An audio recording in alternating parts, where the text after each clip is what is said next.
अस्सलाम वालेकुम dear students. आज हम पढ़ने वाले हैं चैप्टर नंबर 9 की मशक और हमने MCQs पिछले लेक्चर के अंदर पढ़े थे। आज हम शॉर्ट क्वेश्चंस के मुतालिक बात करेंगे। हमारे पास पहला शॉर्ट क्वेश्चन है कि रिवर्सिबल रिएक्शंस क्या हैं, इनकी चंद खसूसियात बयान करें। अच्छा, ये शॉर्ट क्वेश्चन मैं आपको ऐसे ज़बानी बताता जाऊँगा क्योंकि अगर लिखने लग जाए तो फिर काफ़ी वक्त लग जाएगा। तो रिवर्सिबल रिएक्शन क्या है, इनकी चंद खसूसियात बयान करें। आपके ये सवाल दो हिस्सों पर मुश्तमिल है। पहला हिस्सा जो है उसमें आपने रिवर्सिबल रिएक्शन की तारीफ लिखनी है जो हम पहले पढ़ चुके हैं, और इसकी आपने चंद यानी कि 3 खसूसियात लिख देंगे। पहली खसूसियात आप ये लिखेंगे कि इसकी डायरेक्शन क्या होती है, यानी कि ये दोनों सिमतों में वकूफ़ पज़ीर होता है। ठीक है, ये रिएक्शन जो है ये कभी मुकम्मल नहीं होते, इनको 2 तीर की मदद से ज़ाहिर किया जाता है। और एक आप एग्जांपल ऐड कर सकते हैं। तो ये आपका पहला शॉर्ट क्वेश्चन मुकम्मल हो जाएगा। उसके बाद आपके पास दूसरा शॉर्ट क्वेश्चन है केमिकल इक्विलिब्रियम की तारीफ़ करें। तो केमिकल इक्विलिब्रियम की तारीफ़ जो है वो भी पीछे मौजूद है चैप्टर में, आप वहाँ से इसको ढूंढ लेंगे और याद करेंगे। तीसरा क्वेश्चन जो है वो है रिवर्सिबल रिएक्शंस की खसूसियात बयान करें। तो रिवर्सिबल रिएक्शंस की ये पहला सवाल जो है उसमें भी उन्होंने रिवर्सिबल रिएक्शन की खसूसियात पूछी हैं, तो वही खसूसियात आप इस तीसरे सवाल के अंदर भी देख सकते हैं। चौथा सवाल है डायनामिक इक्विलिब्रियम कैसे कायम होता है। जब फॉरवर्ड रिएक्शन और रिवर्स रिएक्शन का रेट एक दूसरे के बराबर लेकिन सिमत मुखालिफ हो तो उससे फिर वहाँ पर डायनामिक इक्विलिब्रियम कायम हो जाता है। यहाँ पर आप डायनामिक इक्विलिब्रियम की डेफिनेशन भी लिख सकते हैं। उसके बाद है पांचवा, इक्विलिब्रियम की हालत में रिएक्शन क्यों नहीं रुकता, क्योंकि फॉरवर्ड और रिवर्स रिएक्शन का रेट बराबर होता है।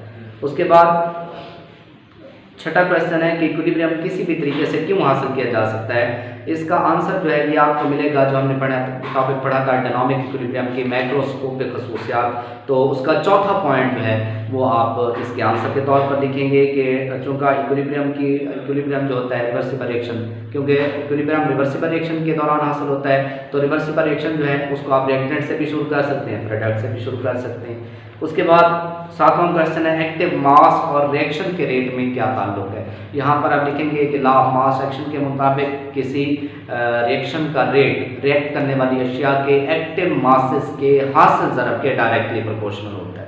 ये इसका आंसर बनेगा।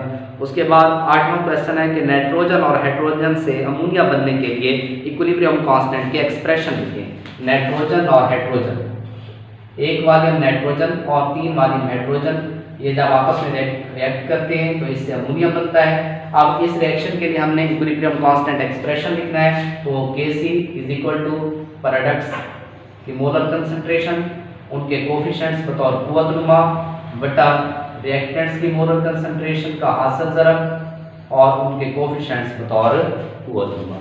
तो ये हमारे पास ये नाइट्रोजन और हाइड्रोजन से अमोनिया बनने का इक्विलिब्रियम कांस्टेंट एक्सप्रेशन अखज़ हो जाएगा। उसके बाद नामा सवाल है मुदर्रजा रिएक्शंस के लिए इक्विलिब्रियम कांस्टेंट की एक्सप्रेशन लिखें। अब हमारे पास इन्होंने 2 मसावातें दी हैं जिनके लिए हमने इक्विलिब्रियम कांस्टेंट की एक्सप्रेशन लिखनी है। उनमें से पहली मसावात है जिसमें हाइड्रोजन और आयोडीन आपस में रिएक्ट करके हाइड्रोजन आयोडाइड बना रहे हैं। अब इस रिएक्शन के लिए हमने इक्विलिब्रियम कांस्टेंट एक्सप्रेशन लिखनी है। फिर से हम वही तरीका इस्तेमाल करेंगे। Kc बराबर है प्रोडक्ट्स की मोलर कंसंट्रेशन, उनके कोफिशिएंट बतौर कुव्वतनुमा बटा रिएक्टेंट्स की मोलर कंसंट्रेशंस। अब इनके कोफिशिएंट्स नहीं है तो इनको ऐसे रहने दिया जाएगा। ठीक है जी, तो ये इस मसावात के लिए इक्विलिब्रियम कांस्टेंट एक्सप्रेशन है। और उसके बाद हमारे पास सेकंड मसावात भी है जिसमें कार्बन मोनोऑक्साइड और हाइड्रोजन मिल रहे हैं, इससे मीथेन बन रही है, मीथेन, और उसके साथ ही पानी बन रहा है, पानी का इस्तेमाल। अब इस रिएक्शन के लिए भी हमने इक्विलिब्रियम कांस्टेंट एक्सप्रेशन लिखना है। तो हम क्या लिखेंगे, Kc is equal to products की मोलर कंसंट्रेशन का हासिल ज़रब, इनके कोफिशिएंट्स नहीं है इसलिए इनको सिंपल लिखेंगे, और बटा रिएक्टेंट्स की मोलर कंसंट्रेशन का हासिल ज़रब, और यहाँ पर हाइड्रोजन का कोफिशिएंट है उसको बतौर कुव्वतनुमा स्क्वायर ब्रैकेट के ऊपर लिखेंगे। तो ये हमारे पास क्वेश्चन नंबर 9 का आंसर बनेगा। क्वेश्चन नंबर 10 है रिएक्शन की सिमत की पेशगोई कैसे की जा सकती है। इसके लिए बच्चे जो हैं वो मिस्टेक करते हैं। आपने लाजमी तौर पर, जैसे मैं आपको बता रहा हूँ, आपने वैसे इसका जवाब लिखना है।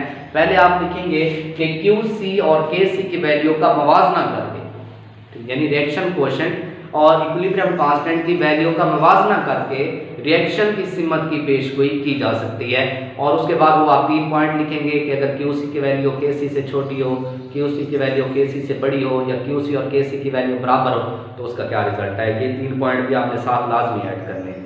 उसके बाद क्वेश्चन नंबर 11 है, 11वां सवाल है आपके पास, आपको कैसे पता चलेगा कि रिएक्शन ने इक्विलिब्रियम हासिल कर लिया है।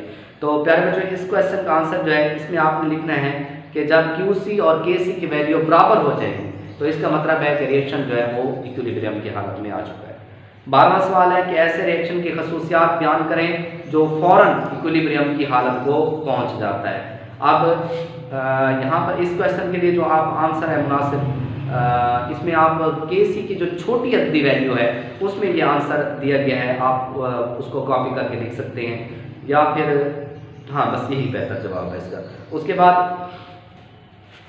13वां हमारे पास शार्ट क्वेश्चन है, अगर किसी रिएक्शन में रिएक्शन कोएफिशिएंट की वैल्यू KC से ज़्यादा हो, रिएक्शन कोएफिशिएंट यानी हमारे पास QC की वैल्यू KC से ज़्यादा हो तो रिएक्शन की खसूसियात या रिएक्शन की सिमत क्या होगी। तो मैंने आपको एक यहाँ पर ट्रिक बताया था कि आपने इस सैंपल को देखना है, इस अलामत को देखना है, इस अलामत का ये खुला हुआ मुंह जिस तरफ होगा उसी तरफ रिएक्शन की सिमत होगी। तो अब ये रिएक्शन का खुला हुआ मुंह इस तरफ है, इसका मतलब है कि रिएक्शन जो है वो राइट से लेफ्ट की तरफ जा रहा है, यानी कि रिएक्शन की सिमत। इसका फिर आप आंसर ये लिखेंगे कि अगर QC की वैल्यू KC की वैल्यू से बड़ी हो तो रिएक्शन की सिमत बाएं से दाएं तरफ होगी और ये रिवर्स रिएक्शन होगा, रिएक्शन जो है वो पीछे की तरफ चल रहा होगा।